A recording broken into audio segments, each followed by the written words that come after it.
Right, nizere ko mumeze neza cyane mwese nshuti za Star Galaxy TV. Nitwa Kebris umugwaneza nk'ibisanzwe, mbahaye ikaze abari mu majyepfo, abari mu majyaruguru, abari iburengerazuba, abari iburasirazuba, yewe n'abari hano mu mujyi wa Kigali, n'abadiaspora mwese tubahaye ikaze hano kuri Star Galaxy TV. Inkuru ziba ari nyinshi cyane, ibintu biba ari byinshi cyane. Turi kugana ku musozo w'icyumweru. Nizere ko iki cyumweru cyabaye icyumweru cyo kwakira amafaranga kuri wowe nshuti ya Star Galaxy TV. Ni ibintu nabifurije cyane, ndizera ari nako byagenze. Amahoro y'Imana rero bane nawe, wewe wakoze subscribe, wowe tubana umunsi kundi, ariko nanone ku rundi ruhande nimba utarayikora, iki nicyo gihe ngo uyikore, hanyuma nawe tujye tubana umunsi kundi mu makuru abagiye atandukanye kabisa hano kuri Star Galaxy TV. Nitwa Kebris umugwaneza. Tukazabana iminsi yose yo kubaho kwanjye, tukazabana iminsi yose yo kubaho kwanjye, mu bukene ngira ngo rero yemerera nkwerekeze ku nkuru ikomeye cyane. Ndagaruka ku ngingo nk'ebyiri zonyine, hanyuma ubundi twongere guhurira mu zindi nkuru. Yitwa SiNTEX. Ewana, muri aka kanya ibinyamakuru byinshi biri kumuvugaho ku buryo bukomeye cyane.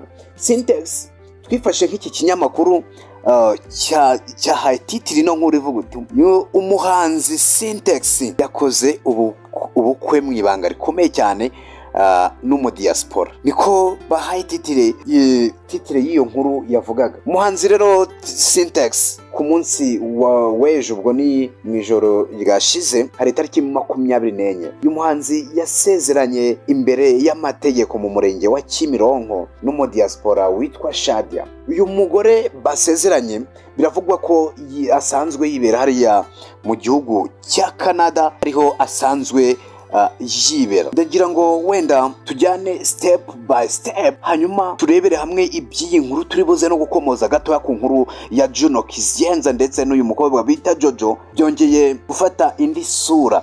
Muraza kuyumva neza 5/5. SiNTEX yavutse mu mwaka w'1989, ni umuhanzi uva indimwe na Arthur ngira ngo mwese muramuzi, ni umuhanzi umenyerewe cyane hano muri mu bijyanye n'urwenya, ni umunyarwenya ukomeye cyane hano mu gihugu cyacu cy'u Rwanda.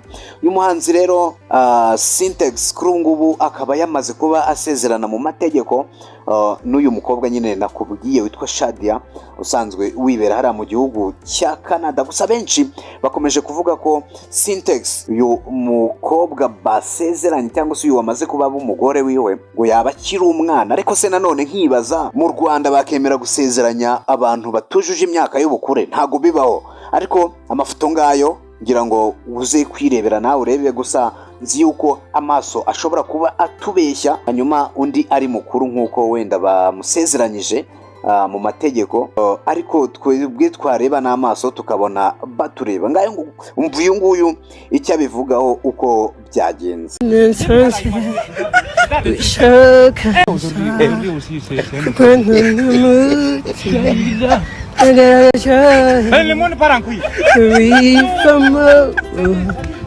Yes, ibi byose rero byaberaga hariya mu murenge wa Kimironko kabisa, niho byari biri kubera.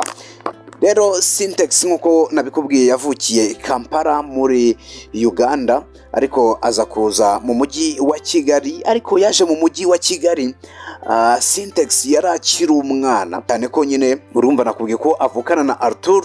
Bombi baje mu mujyi wa Kigali bavuye hariya i Kampala mu gihugu cya Uganda. Yize amashuri abanza kuri Irakrombi hose, ngira ngo murahazi. Nyuma ababyeyi baza kumujyana kwiga muri Uganda mu mashuri yisumbuye. Byumvikane ko yavukiye mu gihugu cya Uganda, aza kwiga akiri umwana hano mu gihugu cyacu cy'u Rwanda, yiga iki kigo nakubwiye. Arangije nyuma amashuri yisumbuye yagiye kuba ayiga hariya mu gihugu cya Uganda, ariko nanone ayasoje aza kuhita agaruka hano mu Rwanda kabisa. Yize no muhanzi wize amateka, ubukungu n'ubumenyi bw'isi kabisa, amasomo yo gushushanya ndetse n'aya Bibiliya.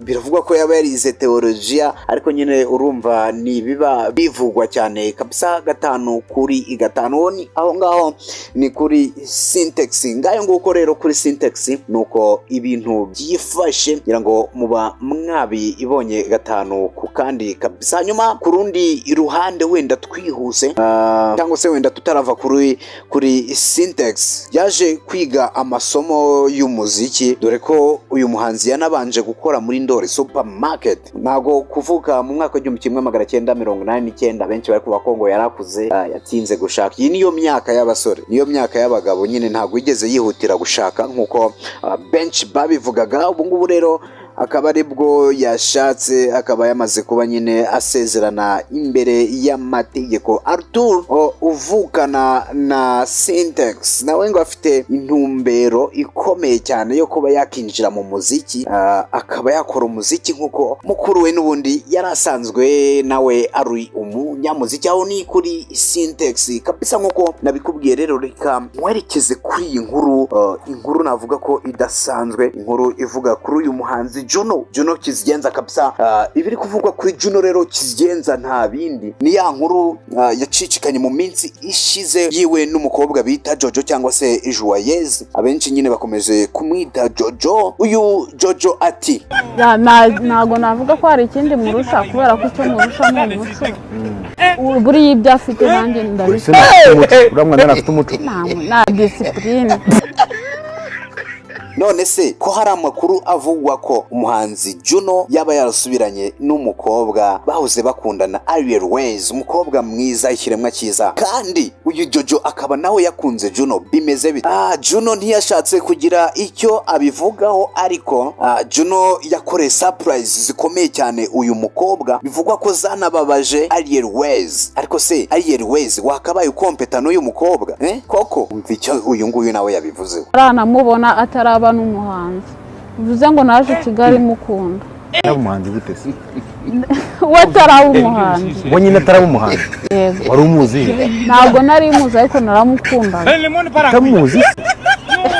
Naje kugera i Kigali nyine nsanga uyu niwe musore nakundaga. Gusohokana nawe muri hoteli, JUNO yavuze ko atari ibintu bya danje cyane, ko nyine nk'umufana wiwe wamukunze yagombaga kuba amujyana nyine kureba uko naho biba byifashe kabisa. 5 kuri 5 nuko biba byifashe. Hari amakuru nyine, ndetse abenshi bagiye banabiririmba mu ndirimbo ko abafana babatera amadana magana, ngo mwarabyumvise cyane kabisa. Hanyuma abenshi rero nibyo bakomeje kugarukaho kuri uyu muhanzi, ariko reka twizere ko nyine ari biba biri kuvugwa mu itangazamakuru ntaho bihuriye n'ukuri. Natwe nuko rero tuba tubahaye ayo makuru kabisa. 5 kuri 5 guys. Uwitwa JUNO hari bamwe batangiye kuvuga yuko yaba yarasubiranye nyine na REBA, tukibaza ngo REBA bimeze bite kubona batangiye kukwinjirira? Ni ikibundi afite, njye nafite buri kimwe cyose ndagifite. Icyo afite ndagifite. Biri kintu rusha REBA murusha umuco. Kindi inyanya nawe arayifite. Ntago navuga ko hari ikindi murusha, kubera ko icyo murusha ni umuco. Buriya ibyo afite. Uyu mukobwa ntago ufite ubwoba ko azagutwara JUNO? Ese koko ubundi ni ukuri waba warasubiranye na JUNO Kizigenza? Ubwo ni REBA twabazaga, waba warasubiranye na JUNO? REBA tuzakumvisha icyo yabitangajeho. Nitwa Kebrice umugwaneza nk'ibisanzwe, tuba turi hano kuri Star Galaxy TV mu makuru atandukanye menshi cyane.